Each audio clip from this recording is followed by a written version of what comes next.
My name is Ali, I'm a doctor and YouTuber. I'm Taymor, I'm a data scientist and writer. And you're listening to Not Overthinking, the weekly podcast where we think about happiness, creativity, and the human condition. Welcome back to Not Overthinking. This week we're going to have a special Inbetweenasode, which is like a Tim Ferriss idea of when you don't have a proper podcast episode, you insert like a random Q&A episode. So this week we kind of failed at recording a podcast properly. In fairness, we did try. Taymor came up to Cambridge, but then we ended up hanging out with some friends. Then I went home to St. Albans, but I forgot the SD card.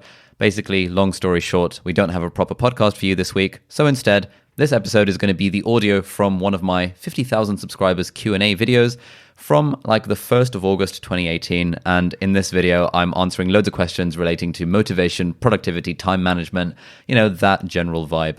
So yeah, I hope you enjoyed this podcast and we will see you next week for a proper podcast episode. Thank you and have a good week. Bye-bye. Hey guys, welcome back to the channel. If you're new here, my name is Ali and I'm now a junior doctor working in the UK. And today was actually my very first day on the job. And I'm pretty exhausted, but quite excitingly, this channel recently hit 50,000 subscribers, so thank you so much if you are a subscriber. Loads of you sent in questions via Instagram DM, and there were about 120 questions in total that people sent in. So I've categorized these questions into various categories, and I'm going to be going over each one of the categories in a different video. This part is going to be about life advice, and the first series of questions relates to time management. So, how do you manage your time and energy? How do you find the time to do so many things? How do you balance everything like friendship, studies, social life, life in general? Thank you very much for the questions.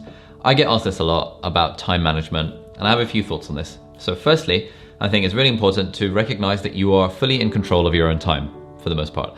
So I never ever like to use the phrase, I don't have time. And anytime I even think of I don't have time, I always do my best to reframe it in my head as I am choosing not to make the time for whatever. So that's the first step, recognizing that you're fully in control of your time, and then what you choose to do in your time is entirely down to you. Secondly, I think I like to incorporate spaced repetition, and I've made a whole video about this, about how spaced repetition can be used when preparing for exams. But I think spaced repetition, this idea that you do a little bit one day and then maybe the next day and then maybe a few days later and then maybe a few days later after that, this can apply to pretty much any other hobby as well. So let's say you want to teach yourself the piano or the guitar or singing or skateboarding or like whatever, like literally anything. You can do like 10 minutes one day, 20 minutes the next day, and then like a few days later do another 20 minutes, a few days later do another 20 minutes.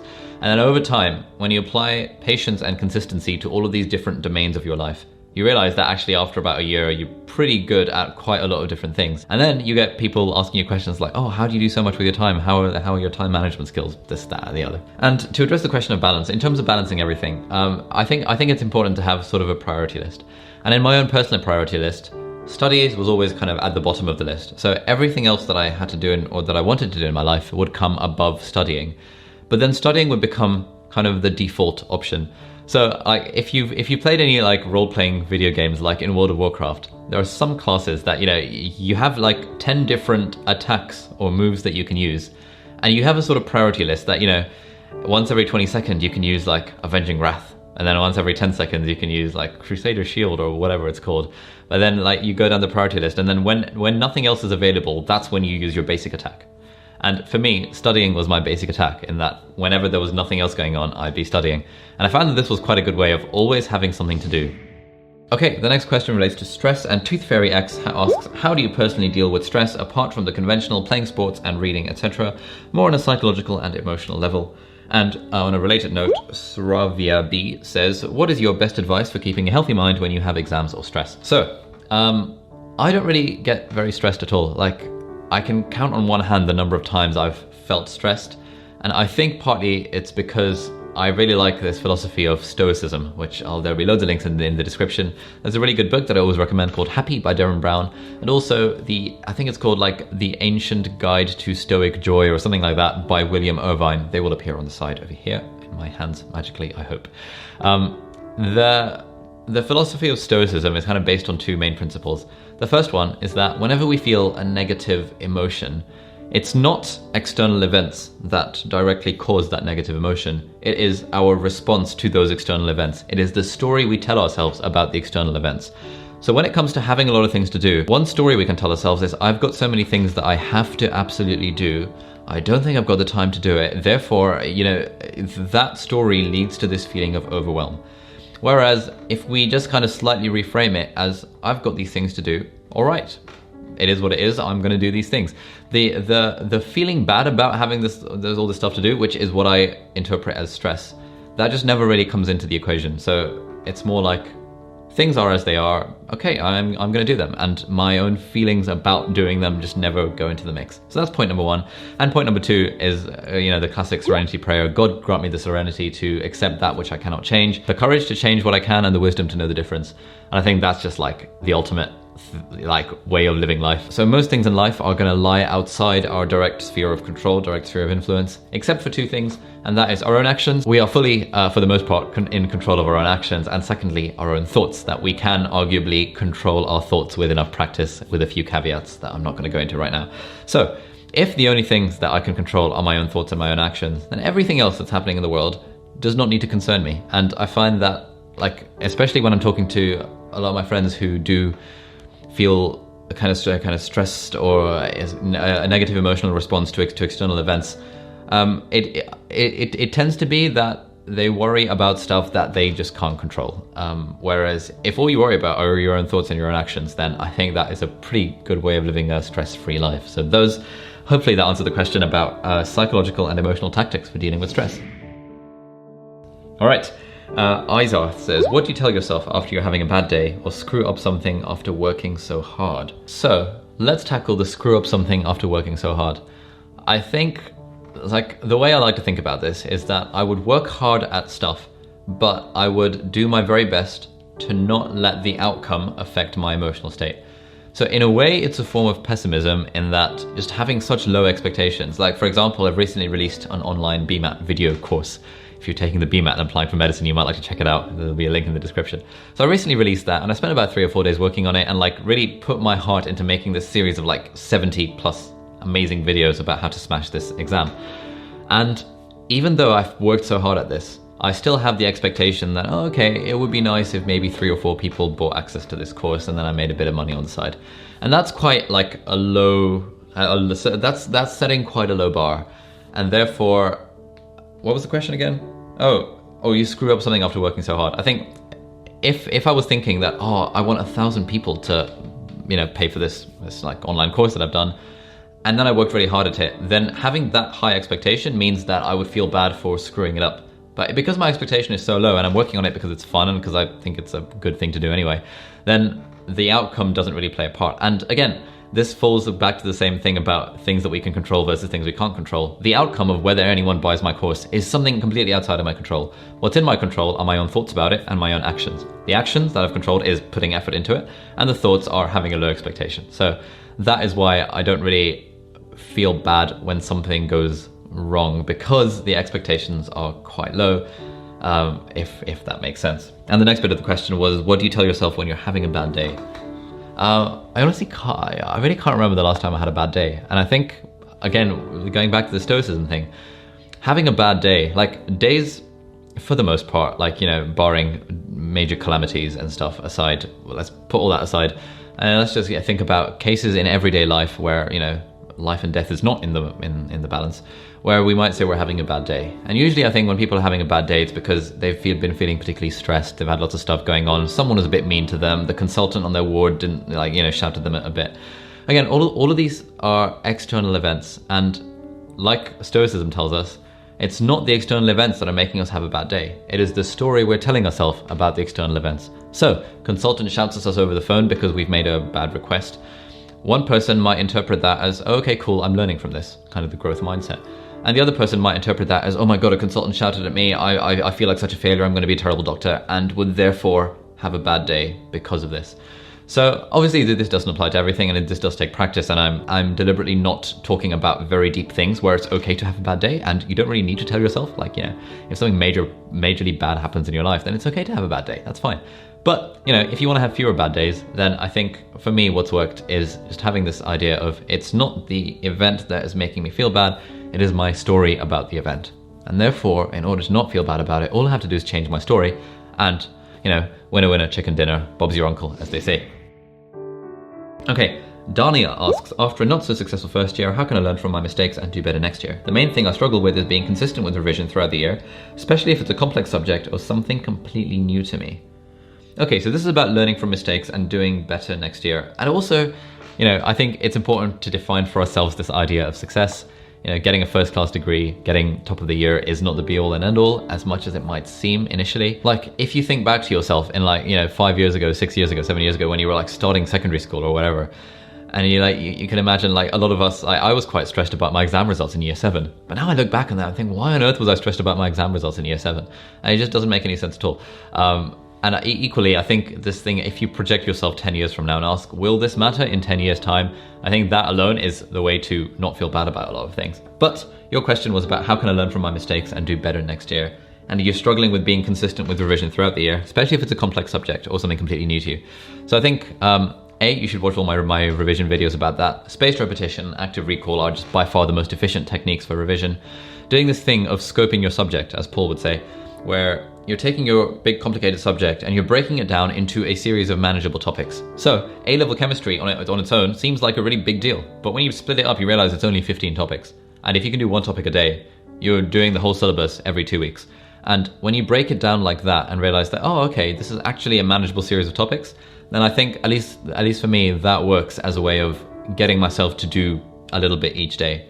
Also, I think when we sit down to do work or to revise or to study or anything like that, and our goal is to do some chemistry, then I don't think that's a very good goal, because it can just get so overwhelming and you just don't know where to start. Whereas if the goal is, I am going to go over my active recall questions for chapter 5 in chemistry, and that is our goal for the day, then that's a very easy goal, and that's it's a goal that we know how to achieve it, we know where to start.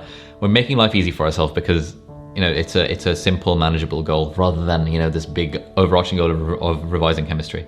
So that's what I would say. Scope your subject, split it down into manageable chunks, and then make your goals very, very directed and easy to achieve. Yeah, hopefully that's useful.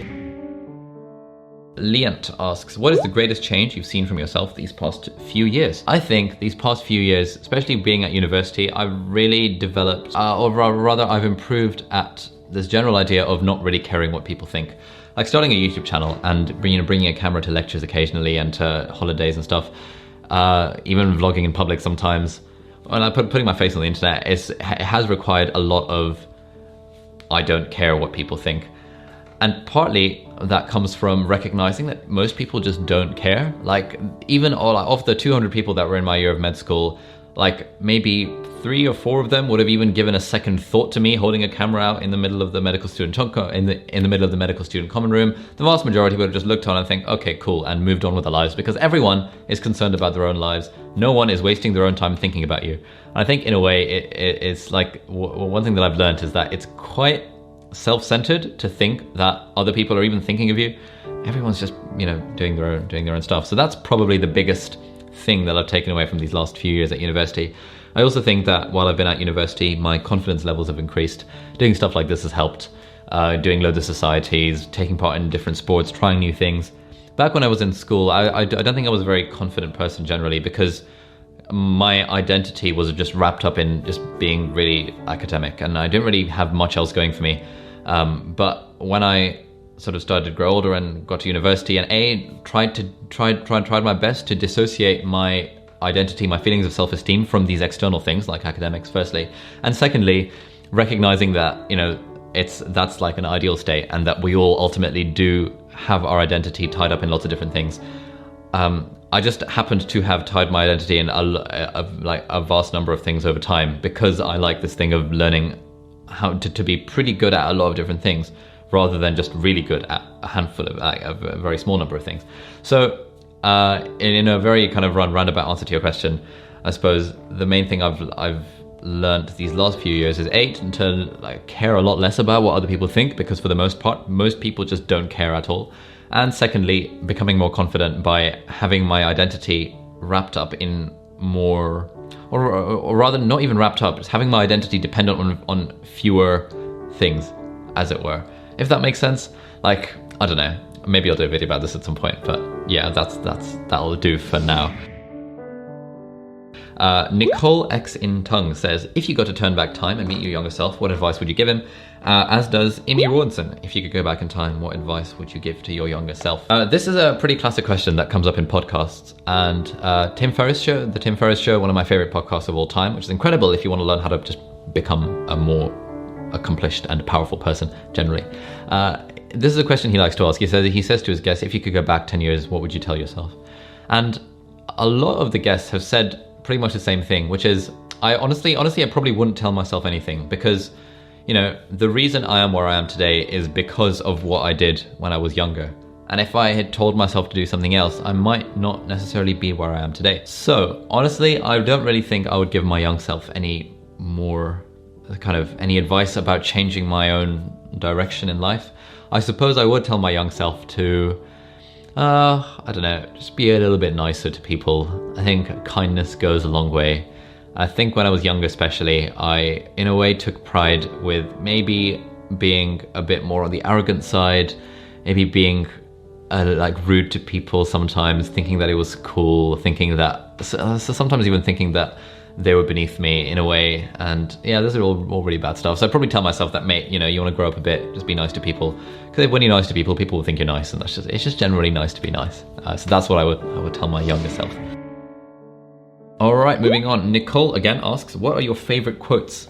Oh, I love this question. Okay, so I'm a big fan of collecting quotes. I've mentioned the serenity prayer already. God grant me the serenity to accept that which I cannot change, the courage to change what I can, and the wisdom to know the difference. I think that's really important. Secondly, I've kind of alluded to this. This is a quote often attributed to Eleanor Roosevelt, who I think was Teddy Roosevelt's wife. And she says that you will stop caring what other people think of you when you realize how seldom they do. That's another classic. And finally, just off the top of my head, there's a really good article that I return to many times a year about motivation. And the title of this is something that I return to a number of times, and that is, Screw Motivation, What You Need is Discipline.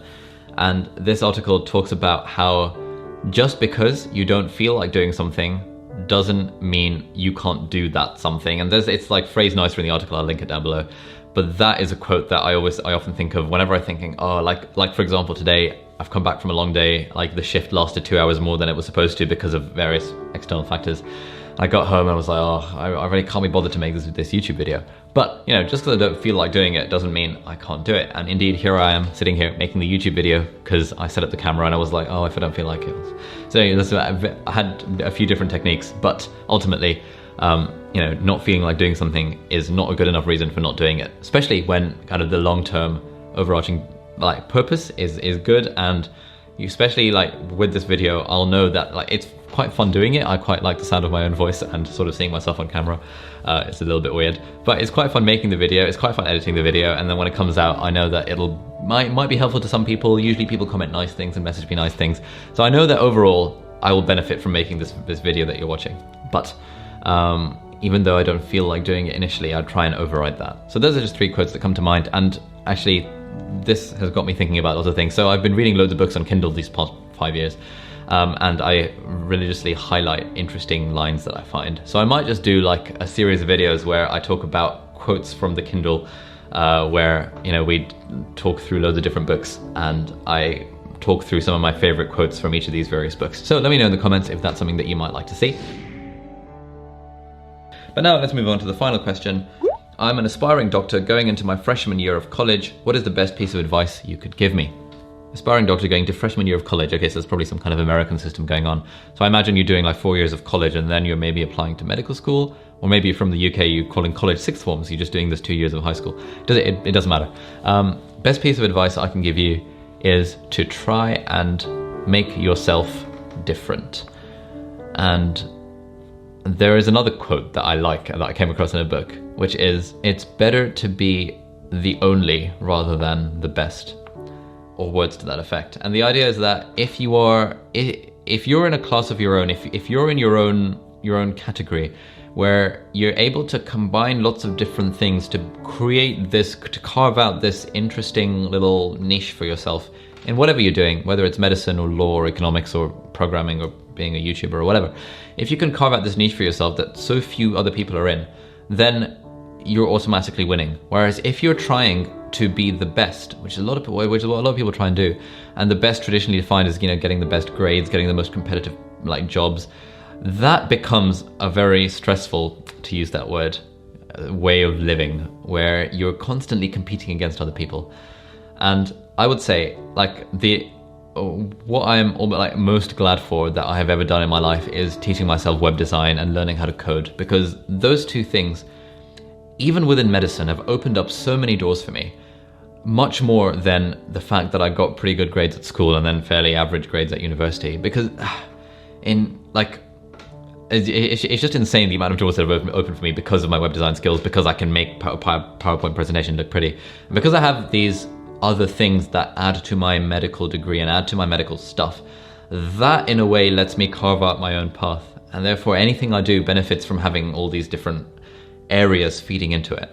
So if you are starting at college or pretty much any stage of your life and you're coming to me for advice, then what I would say is try and make yourself more well-rounded. And I know people say well-rounded because, well, well-rounded has this connotation of I'm doing lots of sports so that I can get into university.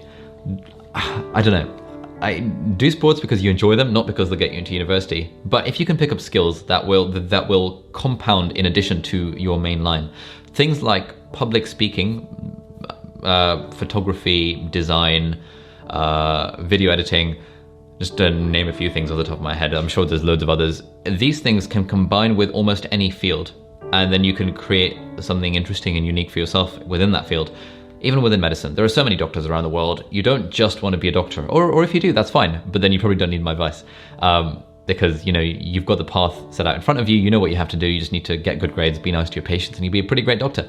But if you're interested in maybe doing something a little bit different, then I would say my biggest advice is to work on extra things that you can feed into your medical career. Ultimately, 10, 20 years down the line, don't think in the short term, think like very, very long term, and think, how might this benefit me? And even if you can't work it out, like I would have had no idea that learning how to make websites would have helped me as much in medicine as it has. But it's just insane how that one skill has just absolutely transformed pretty much every project I've done within medicine, just to make it so much better. So yeah, I think we'll end it there. That's probably my best advice. Other than that, just like enjoy yourself. Don't work too hard. People enjoy working hard. Do what you enjoy. Do what's worthwhile. Read a lot. It's fun to read. That'll be my advice. Yeah, hopefully that's useful. So this has been a series of life advice questions. This has been fairly rambly. Apologies if this was rambly. Let me know what you think of the format. I've just pretty much sat in front of the camera, set up a light over there, microphone up there, camera over there, and I'm just kind of talking to it. And I've just been talking to myself for, what is it now? Wow, 27 minutes. That's a really long time. I'm gonna cut this video down to less than 27 minutes, ideally. But let me know what you think of this format. Hopefully I've answered some questions that have been useful for you guys. The next bit of the Q&A is gonna be about personal questions. So loads of you asked various personal things about like my girlfriend and about my goals in life and about just like other things. So that'll probably be the next Q&A. But yeah, thank you very much for watching. If you liked the video, please give it a thumbs up. If you haven't subscribed to the channel yet, please consider doing so. Have a lovely day, and I'll see you in the next video. Goodbye.